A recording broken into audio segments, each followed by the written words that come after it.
As day broke in Caracas, the people of Venezuela awoke to an uncertain future, with smoke rising and the remains of the Maduro regime still on display.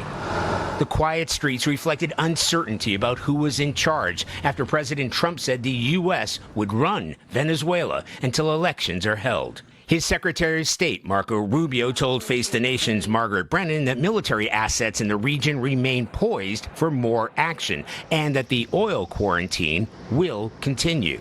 That remains in place, and that's a tremendous amount of leverage that will continue to be in place until we see changes that not just further the national interest of the United States, which is number one, but also that lead to a better future for the people of Venezuela. The Trump administration is counting on Maduro's former deputy, Delcy Rodríguez, now sworn in as the new president, to do what they tell her, and she was put on notice today in an interview Trump gave The Atlantic magazine.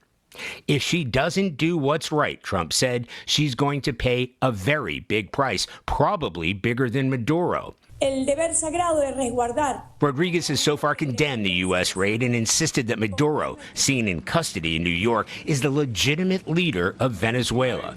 Democrats in Washington, including Congressman Jim Himes, slammed the operation as illegal and faulted the administration for failing to notify Congress in advance.